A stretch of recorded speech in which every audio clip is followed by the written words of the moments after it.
big smile when I turn up to Pitanga, and I know Nky's there, and it's gonna be a treat. Yay! No matter how many times I do this, I always start off being like incredibly nervous, like it's live, or but you're not. You don't care about these things, do you? Action! Yeah. Good evening, I'm sallychiwuzie, owner and founder of the brand Unshakable. Welcome to another episode of Chronicles of Unshakabletruths, your new and best podcast. Thank you for sticking around so far. Today I've done something really interesting, and I'm visiting with my big sister, Nky, owner of Pitanga, most amazing Nigerian restaurant. It's got the slogan, Nigerian food with a twist. Maybe a little bit of history. So Nky and I actually go way back. We are family, all the way from Nigeria, the East. Our moms are best buds and intertwined, like really good family friends. I tell everyone that she's my cousin, and that has stuck. So I think on some levels we might be, if not by blood, then by, love and connection. Absolutely. So Nky, over to you, I suppose, like some sort of introduction. Yeah, you've already introduced. I have nothing else to say, really. Apart from the fact that I'm also known as the executive mama put. Yes. She's known as the executive mama put. So Pitanga is one of my favorite restaurants to go. Absolute favorite restaurant. It's quirky. So yes, it's Nigerian, but it's set apart from all the other Nigerian restaurants in London. I would say maybe even in the UK actually. Why don't you say the world as well? Yeah, because it's different. So you come here and it has really ethnic feel. If you look around, you see loads of things that will remind you of home. It's very earthy. It's really beautiful. And the food is really organic.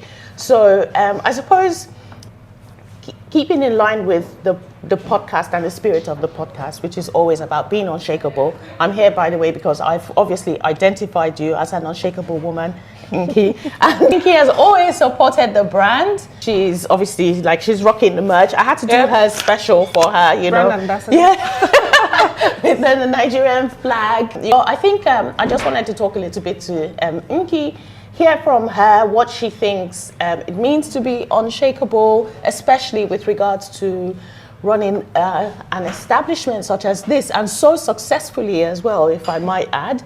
So it's a celebrity hangout spot. I'll show you guys some pictures. But yeah. What is the best restaurant in London? Pitanga. It's wicked. It's really small, cute, and it does really good goosey. Nky. Right. I guess, given the fact that I opened 2 years before a global pandemic, and I'm still here 4 or 5 years after the end of that pandemic,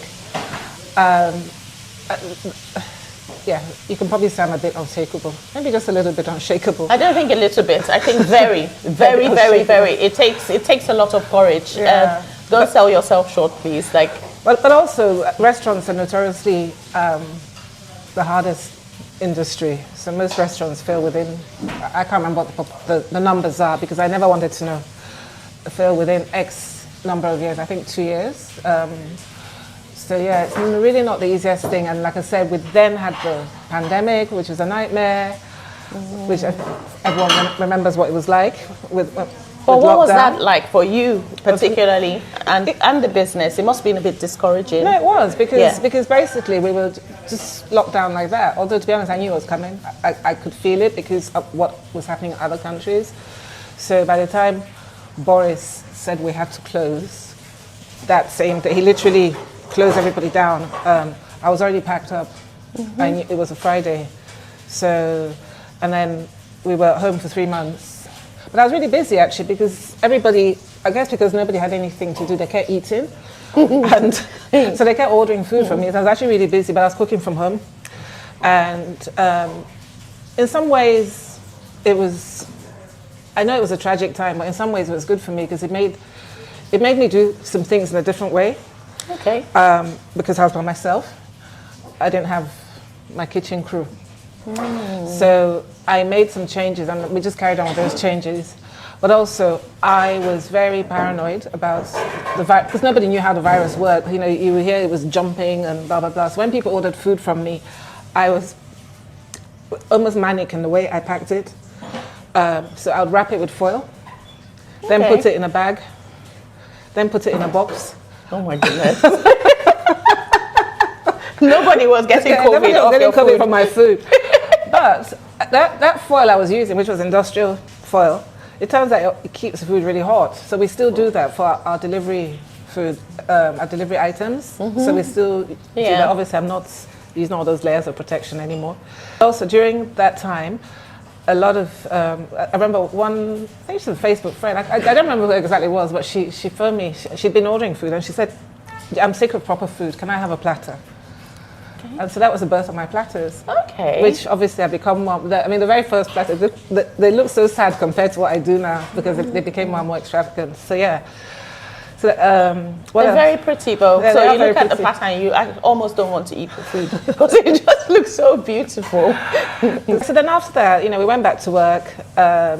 Yes, we did get some help from the government, but what most people don't realize is the help that the government gave us was taxable.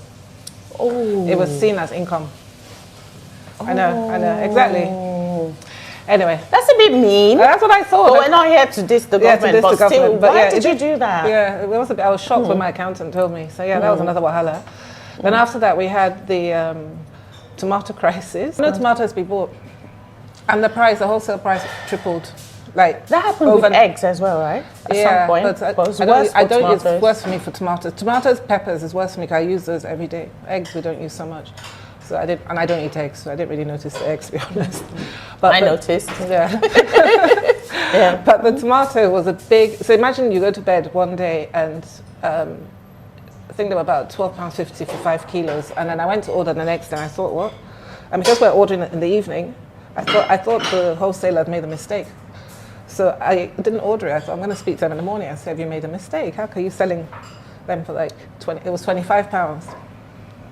Ooh. And I thought I'm not spending £50 on tomatoes. Anyway, so Nicoletta then went looking down the road. We couldn't find any, no tomatoes, and no peppers. So she goes, what do we do? I said, we have no choice. We have to order.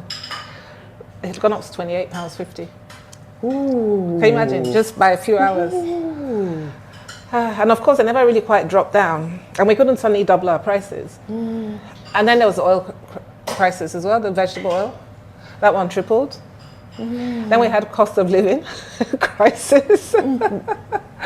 It's been one thing after the other, So and then there was Brexit, of course, as well. Yeah, it's been a challenging time. You've actually shown a lot of strength and resilience in managing to stay open and keeping motivated. So what motivated you to stay open and just continue to go? Did I really have a choice? I guess No, I you could have just shut it down. Yeah, I could and called it a day, but you didn't. Yeah. You threatened. Yeah, but the thing about the restaurant business is you're only as good as yesterday. So every day is a new day because you don't know what's going to happen. You don't know if you're going to have customers or not. You don't know if you're going to be busy or not. There's no rhyme or reason. Some days we think, oh, the sun is shining, everyone's going to come and sit in the garden. But no one's there. They've maybe gone to the park or they've gone to barbecues at their friends' houses. Oh, in their back gardens. Yeah, their back gardens or whatever. So I think you have to be optimistic when you have a restaurant. So maybe that's what keeps me going. Is it's made me into like, que sera sera. What will be. Seize the day. All those sort of cliches. I think so. Okay, so can we talk a little bit about the history of Pitanga? So I know you've always had this food passion. I shouldn't be speaking for you. I should let you say it. But so how did that go from a food passion and has now developed into a very well run and established Nigerian restaurant with a twist? People come in and they say, "What's the twist?" So it depends. If it's just me here, I say me. You are the twist. I love it. If it's Nicoletta, my Italian mama put, then I'll say she's the twist. We love Nicoletta, Italian, who's here cooking Nigerian food too.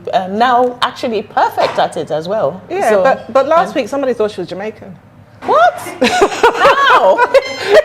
The guy said, because they asked me where I was from, and I said I was Nigerian, and the guy said he was Ghanaian, one of them was Ghanaian, and then the other one said he was half Jamaican, half Grenadian, and then he looks at Nicoletta and said, I can hear the Jamaican accent in you. What? What Jamaican accent? Then later he wanted to say something, and I said, then he kind of looked a bit worried. I said, don't worry, whatever you say is not going to be as bad as what comes out of her mouth. And then he goes, yeah, especially being a Jamaican woman, yeah, Oh my you're goodness. right. So the guy was convinced she's Jamaican. How? She doesn't look, sound, anything Jamaican. Well, no, Jamaicans come in all colours, but still. But she doesn't sound Jamaican, I agree. No. She sounds Italian. She does sound Italian, which she is. So that's very interesting. But anyway, So, yeah. yeah, So you were saying about the history. Yeah, so I used to do pop-ups. I don't know, how did it start? No, I know how it started. It started with a Facebook post, Okay. which was not of Nigerian food at all. It was of chorizo. Okay. It was some chorizo and squid that I'd made. And I posted, and I really can't remember why I posted it, but I think I was having a discussion with some Facebook friends. Anyway, so I posted it, and I found it generated a lot of interest and discussion. And I like hearing other people's opinion, much as I talk. And I thought, oh, that was good. So I started posting food pictures, and always people seem to like food pictures. And then, for some reason, I don't know how, I think because I don't just cook Nigerian food, I then wanted to show pictures of my Nigerian food anyway. And Nigerian food is not exactly the easiest to make beautiful. So it became my mission to make Nigerian food look beautiful on a plate. Anyway, from there, I was invited to Nigeria to do some training. Okay. And the remit was just, can you just infuse them with your passion they wanted? Okay. I'm not even So sure. you training people? Yeah. It was young chefs? Or? No. It was for the executive catering team of a big Nigerian institution. I don't want to mention. I don't think I can mention the name, but like huge. Fair. But a government institution. Yeah. So and then I don't think I've ever heard this story actually. I have to ask you about it offline. Piqued my curiosity now. And then on the back of that, I had written a book anyway, a cookbook, because of my taking pictures and all that. But nobody, they said the world wasn't, this was like more than, this is about maybe 14 years ago. Wow. And they said the world was not ready for a Nigerian cookbook, which is a shame because in my cousin, Obi Asika, he even introduced me as one of his old Etonian mates who owned a publishing company, and it was what the guy said. He was more interested in talking to me about Obi and how wonderful Obi was at playing rugger. So anyway, I decided to self-publish a book because at the time, regional cookery was becoming popular in London. So rather than just going to a box standard Indian restaurant, it now became, South Indian or East Indian, that sort of stuff. So I was going to do Nigerian regions. Okay. Yeah. Ethic. Well, I started with Ethic because it was easy. Okay. In that they have one distinct culture and tongue, language, unlike Igbo's so many dialects. So, yes. And so many ways of making ofe sala, etc., etc. Yeah. And although I have an Igbo cookbook, it's in my laptop, but I really must finish it one day. Yeah. Okay, on the back of that, I was then invited to be a chef in Lagos for a boutique hotel, which I did for 4 months. It was quite exciting. I did that for 4 months. And then another hotel wanted me to do some work for them. But I came home and I was sitting in my back garden and I thought, there's nowhere else I want to be than here. Yeah. Lagos was quite hectic, quite challenging. Because even though I spoke English and they spoke English, nobody understood me. And I didn't really understand anyone either. You do talk quite fast though. No, I know, but I understand but the you. thing was, no, it's things such as, I would say, at the time it was the hottest place to be in Lagos, right? So we used to feel like between 100 and 200 people in Friday nights. Yeah, it was hectic. So after a while, the floor gets really messy, and there are people sliding around the kitchen floor. So I'll say, Rose was my kitchen assistant. I say, Rose, come and mop the floor. So she would come and pour a bucket of water on the floor. Oh my goodness! Right? So now I've got oil, water, soap. Why would she pour a bottle of exactly? And I'm like, water? Rose, don't pour water on the floor. She say, Shebi, you say make her mop am. So one day I said to her, Rose, what can I tell you that will get the floor clean, but you're not pouring water. What word should I tell you? She said, you're supposed to tell me, say, wipe them. Wipe? Yeah, so I had to say wipe, and then she doesn't pour water. But if I say mop, she pours water. So it was a lot of that. I'll say, bring me the... I don't get that. Okay, that's the... I had to find a way that worked. Or there was... When I was in a training, for example, they'd asked me, the crew asked me to do... to teach them continental, as they called it. So I was showing them how to make an Arabic salad, right? And I said, where's the colander? I couldn't find the colander. So one of the guys, he says, Kola, Madame is calling you. So I'm like, I said, Kola says, Madame, I'm here. And I said, I know you're there. I'm not looking for you. I'm looking for the colander. Then the first guy says, it's just that we don't understand your intonation. I said, what are you talking about? I'm looking for the bowl, the pink bowl that was here with holes. Where is it? You mean perforated basin? I said, oh my goodness, I said, how is that easier than col? So when I was telling my friend Vivian the story, she started laughing, saying how much you did. And she goes, Kolada in Yoruba means where is kola? Oh. Yeah. So they thought I was asking. So that's what they thought I was asking. Oh, that makes sense. In context, yeah, yes, they didn't hear colander. Oh. So that's what I mean. Like no one, I did, you know. So, I mean, now I'm very good with Nigerian English, but then I just it was yeah. So no, so I didn't want to do the second hotel, and then someone said, "What are you going to do?" And I was going to do. I thought of doing street food, but at the time, all the farmers markets, not like now, all the farmers markets that I phoned up were looking for. They didn't want anybody coming to do food. They were looking for primary producers. So obviously, I'm not one. So I put that idea. To bed. To bed. And I thought, okay, well, we'll do pop-ups. So we did pop-ups very well. I did pop-ups at my house for a while. And then some guy wanted to, a guy who came to pop-up wanted to open a restaurant with me, wanted me to open a restaurant. He was going to fund it. Anyway, that fell through. And I just thought, yeah, why don't I do it myself? So that's how it happened. Just woke up one day and thought, which is the craziest thing I've ever done, by the way. So were you not scared? I was. Yeah, but you did it anyway. Yeah. There's a book called, my mum bought me years ago when I was a teenager. It's called Feel the Fear and Do It Anyway. Do you know it? Yeah. Absolutely. Yeah, it sounds like the kind of thing your mum would say anyway. Yeah, but the thing is, it wasn't until a friend of mine said to me, when I said to a friend of mine, I don't know what's wrong with my heart. I said, because I feel like my heart felt like it was spinning. That's what it felt like. So he said to me, are you mad or something? Go to the doctor. So I went to the doctor and I said to the doctor, my heart feels like it's spinning, twisting around. And my doctor's an idiot, so he says, you know what he said to me? He said, which way is it going? Right?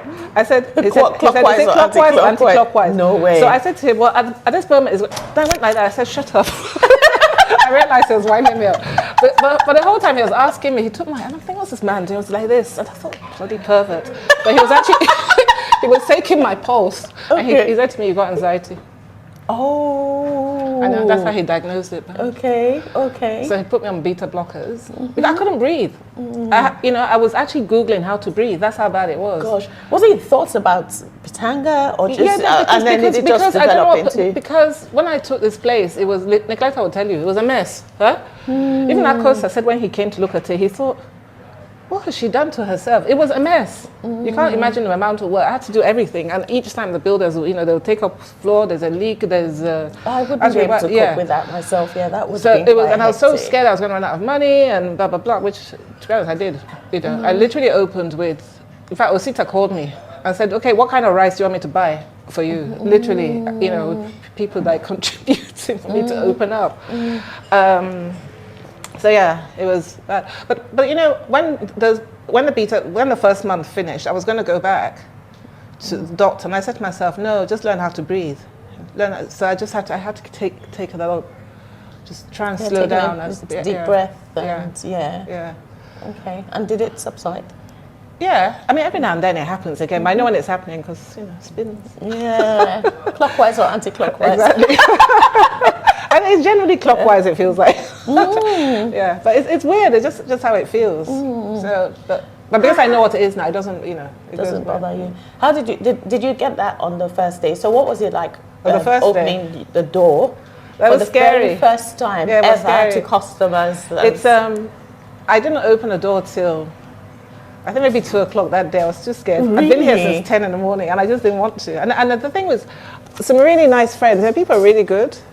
And it didn't occur to me then. Maybe I think 3 years later it occurred to me what they did. So this table where we're sitting at, I had Bo and her son were eating here. Chikere was eating here.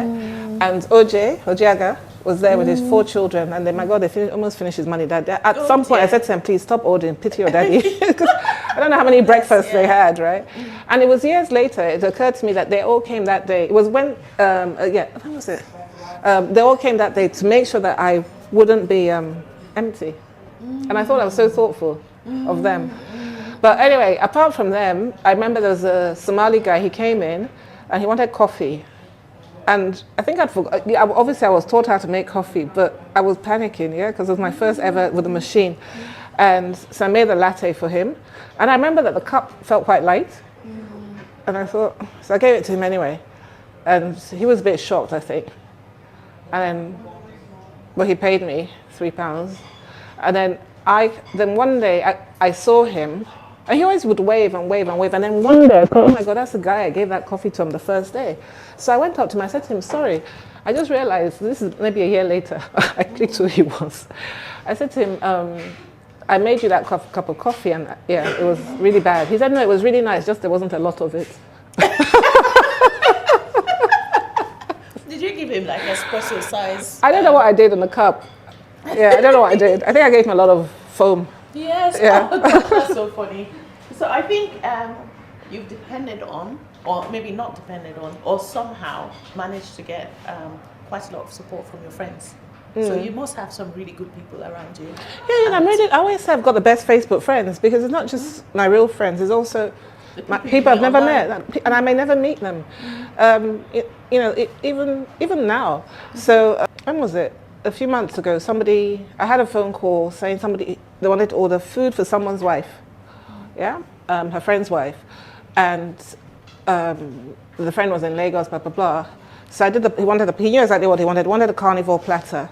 I sent it, I spoke to the wife, she was so happy. I can still remember the joy in her, Sent it to her, she was really sweet, wrote me a really nice note back, really happy. Then a guy sent me an inbox on Facebook, and it was my Facebook friend. Oh. And he'd ordered, his name is Mo, so he'd ordered this for his wife, and he said, thank you so much for making my wife and my daughter's day. They were so happy, and I was thoughtful, yada, yada, yada. So I said to him, well, thank you for, thank you for trusting me.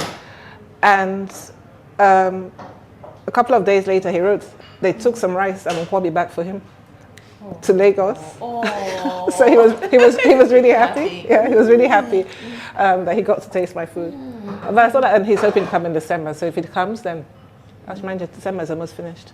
Anyway, who knows? Maybe I might meet him one day or not. Oh. But I thought that was really nice. I do too. Yeah. That's really nice. I like it when, I think they say something about businesses, that when you start up a business, it will shock you, because the people you expect that it's going to be your friends and family, and they do rally around you, and not all of them, but they do, and they will impress you. Yeah. But it's mostly the strangers. I know, and it's great. It's I have so many stories like that. People who've never eaten my food recommending me.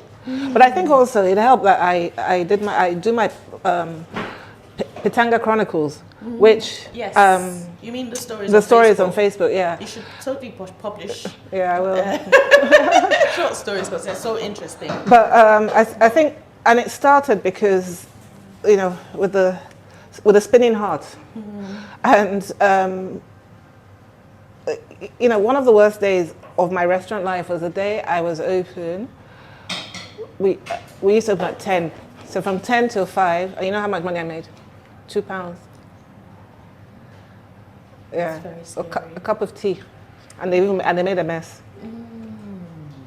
So there were some days like that, and I started looking for the good things that happen every day.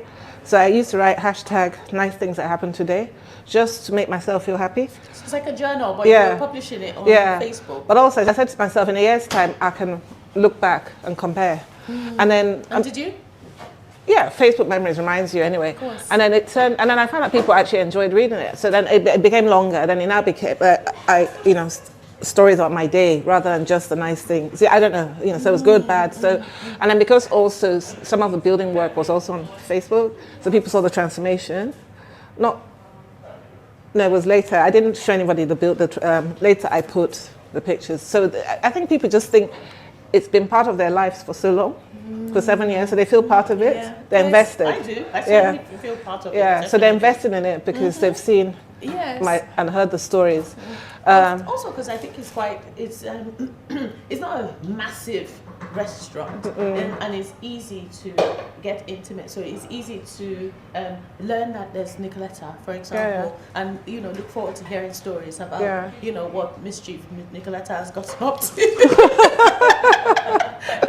for the day, or how you've interacted with customers. So it's but apart from that. Intimacy, I think it's very inviting. So you've had some very interesting people come into the restaurant and it's become their favorite. So for example, let's talk about Mr. Handsome, Idris. Idris Bangi. Idris Bangi, as we call it. You know what Idris Bangi means? It means our Idris. Yeah. Idris, our homie. Yeah. Bangi is our house. So Idris of our house is ours. It was funny actually because a customer earlier on, Ade, and again, I met Ade on Facebook, but he came to celebrate his birthday today with his son. And Ade, I know who that is. He was waiting. He was waiting for you. Oh, yeah, because I told him you were coming. I would have rushed. Well, they left about 4:30, I think. Oh no! Yeah. Oh bless! I would have liked to give him a birthday hug and force him to interview as well. Oh. Yes, because that's been on the plan. Yeah, no, he was waiting for you. But anyway, no, but when you said, I didn't bother telling you. Yeah. But anyway, he was, where did he say he went? East London or something. I don't know where. He went somewhere, East London, and he saw Idris. Oh. Yeah, because he saw a queue of people waiting to take pictures with someone, and it was Idris. So he joined the queue, and he said to him, "Oh, you go to Pitanga, I know her, blah, blah, blah." Oh, wow. And Idris was like, yeah. But yeah, he's, we didn't even know. The first we knew was, we didn't even know he was a customer. We used to get an order for Idris E, and they used to, I never got it, but it was Nicoletta and Kate, and they used to joke and say, I wonder if it's Idris Elba. So one day, I got a phone call from Nigeria, my cousin, who said, "Oh, you know my friend blah, blah, blah?" I said, "Yes." "Well, she's friends with Idris Elba's personal chef, and they want to book your restaurant for Mother's Day, but it's saying you're fully booked." Now, we were not fully booked, but I don't like being stressed. And I wanted everyone to have a nice time. So when I got a certain number of people, I said stop taking bookings. So that's what happened. And anyway, the time he came, I'm sure he thought it was weird because when he came, there was no one here. He came at 12, and it was empty. So that's how, yeah. That's how he came. Yeah, and then when fell in love, obviously. No, he was already ordering online. So that's how he said, he said, you take all my money, I order online. And I said, what do you normally get? And he said, the fish. I said, oh, okay. Yeah. And since then, he's come in again. He was here. He was here about, his wife, his mom, his kids. I met his kids. He was here, what, 3 weeks? Yeah, 2-3 weeks ago he was here. Okay. Oh, that's nice. Yeah. And he said some nice things about you. Yeah, he has. In fact, it was funny because I was teasing him, not this last time I saw him, but the time before. I said to him, "Oh, thank you so much," because he just keeps, like somebody came once and said that they were watching some Netflix interview, and Idris had mentioned us, and I didn't even know that, right? So I said to him, "Oh, thanks for that," and I said to him, "Oh, I was talking to my cousin Adobe, and I said I can't keep name dropping Idris," and Adobe said, "Let's just be fair. Idris is what name dropping you." It is. Yes, we can. I'm doing that as well. Like this very minute. Because why not? So that is a big but he deal. laughed when I said that to him. He said it's true. He said, "I always mention you to everyone." And it's true because we've had his friends coming in. So in fact, I said to him, "That's true. Your friend, he's got a friend who's actually a talent agent. I can't remember her name, but and he was so happy when I said she came. He goes, "Oh, she came." I said, "Yeah." Oh, that's so nice. yeah, he's such. Do you know what? He's such a nice man. He just even. I can't tell you. He's just such a lovely, lovely man. Very down to earth, very humble, as they say. He's great fun. Yeah, he's nice. Yeah. And you've had some others. So I remember you had a couple of you've had footballers. Yeah, you had the mayor. We've had footballers. We've had a few Nigerian footballers. We had the MP. We had Diane Abbott. Yes. We've had Diane Abbott. We had a Labour MP as well. You had a BBC guy once. Oh, Michael Palin, yes. Then we've had Ade Adepitan. In fact, he just ordered food last Sunday for his He was having a pre-Christmas party. He's the Paralympian. Yeah. Yes. Yeah, so he's a regular. He brought Michael Palin. Yeah. In fact, I said to him, listen, next show you do, take me. So he was like, have you got any ideas? I said, yeah. So watch your space, you never know. That would be amazing. So yeah, we've had him. We had Brian May. We had Tiny Temper. Yes, When we first opened, when we first opened, we had Tiny. I didn't even know it was him. Somebody else told me.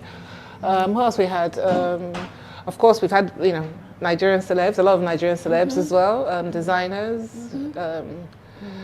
DJs, that sort of thing. Yeah, no, we've had a lot. So you must be doing something right, Nky. What do you think it is? I think it's because I don't recognize anyone. They can come in here and hide. Yeah, it's like that footballer. There was this footballer. So when he came here, I knew his face looked familiar, and I think he said to me, well, how are you? I said, yeah, I'm good, you? Fine. So he'd been in before. I recognized him but he looks a bit anxious that day, and I thought, because we were a bit busy, and I said to him, he wanted some jollof. He ordered three portions of jollof, I remember. And he said, I'll be back. And I said, you don't want meat? He said, no, just jollof. And then he left, and then he came back later. And I was thinking, oh, poor guy, maybe he can't afford meat, right? So I was actually going to give him one for free, right?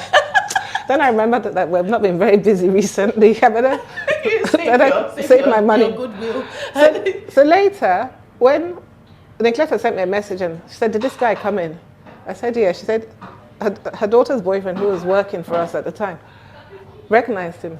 Ooh. And said he's Spanish. And since told her.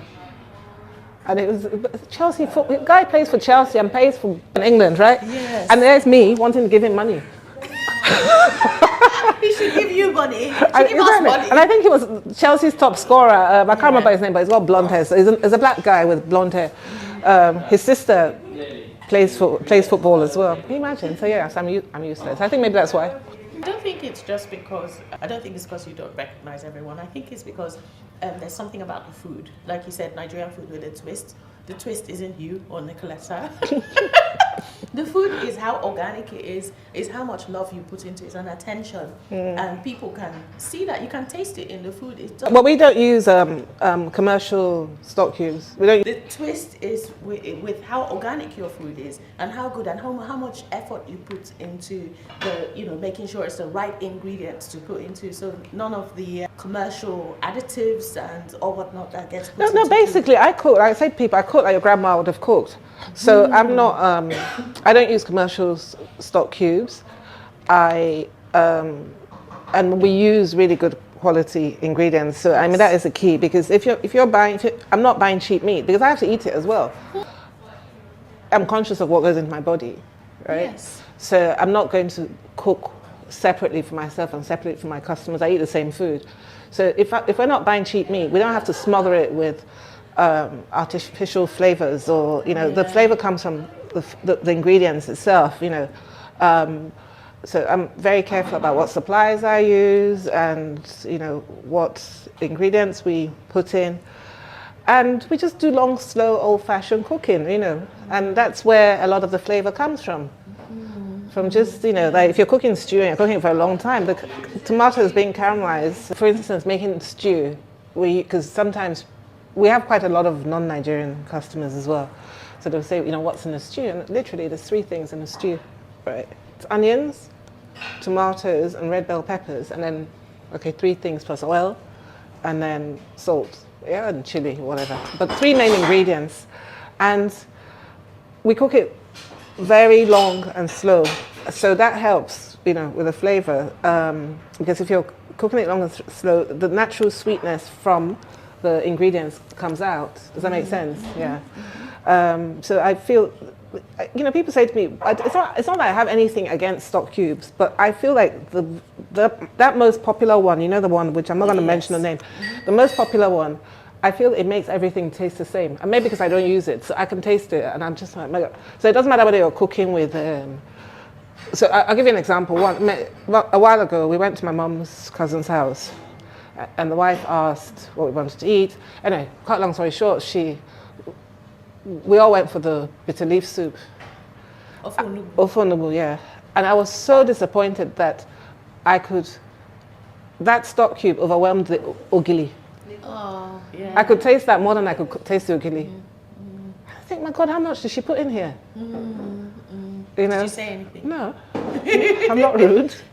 Guys, I can tell you that Nky visited me for lunch one day, and I had anxiety. My heart was spinning clockwise, actually.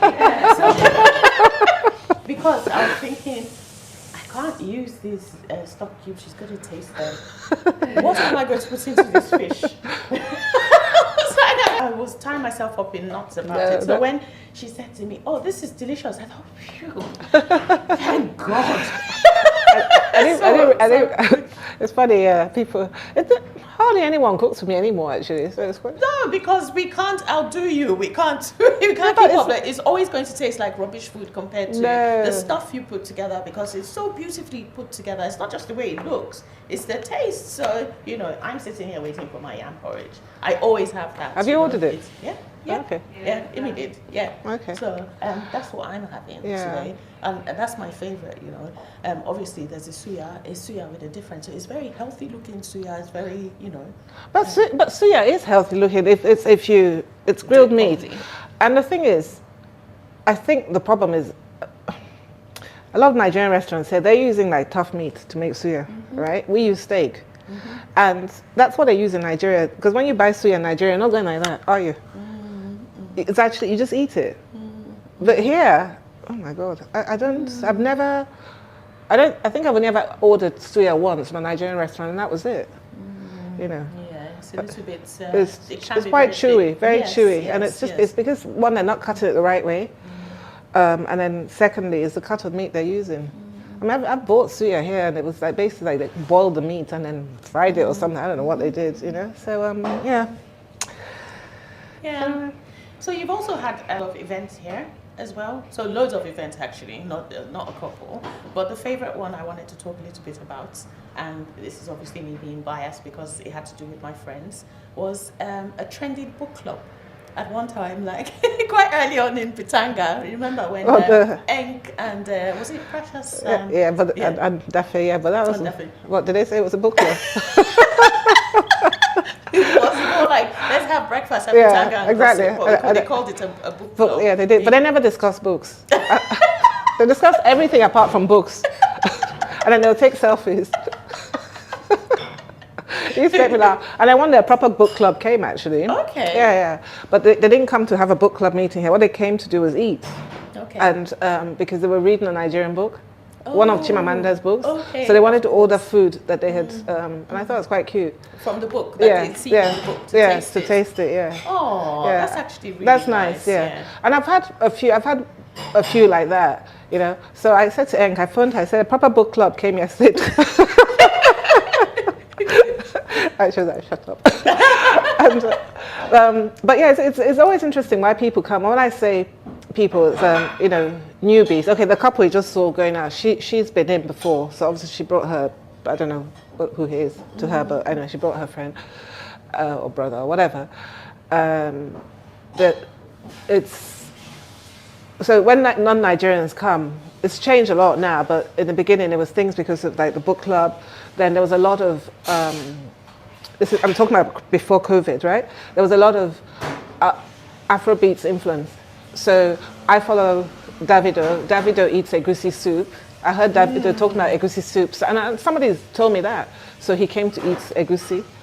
Now, since the pandemic and the rise of TikTok, oh my God, after lockdown, I nearly went mad cooking egusi soup because they had this fufu challenge. I don't know if you know the fufu challenge. Yes. Oh God! I was cooking. We were selling egusi, and I don't even like egusi at the best of times, right? My son's favorite. Oh no, it's my least favorite. And it got to the point where I could hardly bear to smell it. And then that died down a bit. Then it progressed to Instagram. The fufu challenge was now on Instagram. So they started phoning again. And I'm thinking, this challenge never ending. Never ending. Then they went to Facebook. It's just never ending. I'm not complaining. It was just like... It was good, yeah. Yeah, it was good. Yeah, it was good fun, yeah. So Pitanga gets roped into the trends, basically. Exactly. And then now that Nigeria is so trendy, again, I think thanks to TikTok, you know, with all the dance challenges, and everybody wants to be a dancer, and so yeah, Nigeria is just trendy at the moment. Everybody wants to be Nigerian. Yeah. So you've kept open, you've set your head above water, as they say. So, what would you advise people? So if we're tying it into Unshakable, I'll give you a couple of synonyms: strength, resilience, patience. How do you maintain all of these characteristics in the midst of like all the struggles that you've mentioned? Because these struggles don't go away, right? No, they don't. But the thing is that it's just keeping the faith, as it were. You know, it's the fact that I know that somehow, it's like today I said, oh my God, we haven't really had any Christmas orders because, you know, there's a cost of living crisis going on. And normally by now I've had a few people saying, like a few catering orders, and we haven't really had, I've got one person picking up.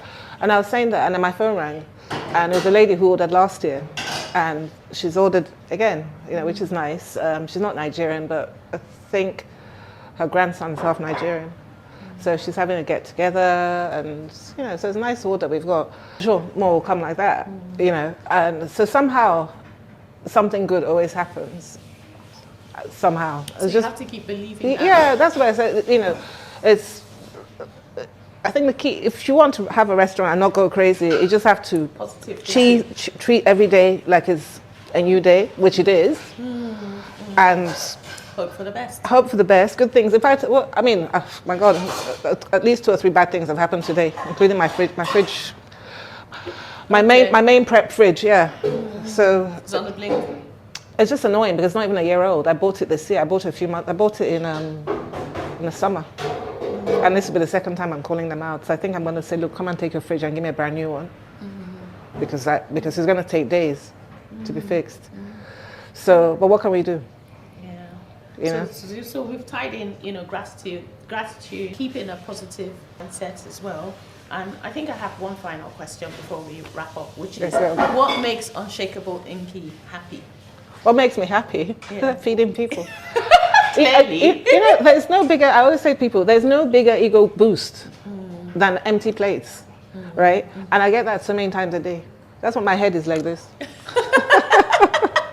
It's really, it's funny because there'll be, you know, people come in and they're talking, and then you put the plate down and there's silence, and then you know they're enjoying the food, and then you come and it's empty, or they taste it and then immediately they want the same thing to take away. Then so that's what makes me happy. Yeah, and we had the one guy, don't forget, who took off his shirt. Yeah, my mom keeps asking me about him. How is he? Has he been back? No, he came. He came. Yeah, no, he came back. He has been back, but we haven't seen him in a while. There was a time he was coming almost every day. He even brought some friends. So my mom said, "What about Miracle?" Just last week, she said, "What about Miracle?" I said, "I don't know. Maybe he's found a cheaper place to eat, or maybe he's found a girlfriend." Because one of my footballers, since I started seeing him with a girl on Instagram, he doesn't come here anymore. Exactly. See, she has spoiled my show. Yeah. Yeah, so there we go. Yeah. So, well, thank you, Nky, for taking the time to talk to me. You're welcome. Thank you for the insight. I mean, you know, you're such an inspiration to me all the time. You know, thank I you. do look to you as a mentor of some sort. You know, yes. You look surprised. Yeah. Make me blush. Yeah, no, I do seek you out, you know, from time to time to ask you, you know, this is what I'm trying to do and what do you think. Even the podcast I ran by you even before I started, you know. So thank you for being there, and please don't take Pitanga away from us. We love Pitanga. And Pitanga is going to evolve. It's not. It has to evolve. So into something else. Yeah. Something more beautiful. It's 7 years old. So time for a change. Yeah. But yeah, for now we remain loyal to Pitanga. So if you haven't tried it out, please do. I'll put the address or the information should come up on the screen. Thank you for joining us. So I'm going to finish now. I've got my palm wine over here. I love the presentation, by the way. Check this out. How cute is this? And I'll finish with the motto. Unshakable is a state of mind. Take your state of mind with you everywhere you go. Be unshakable. Be in truth with yourself. Love yourself. From Nky and I, we're saying bye. Bye. Toodaloo. Cut! So beautiful. Yeah. See all of them. YouTube. I'll show you. Unshakable. Yeah, Chronicles of Unshakabletruths. Beautiful, beautiful. Oh, did you enjoy it? Yeah. Really nice.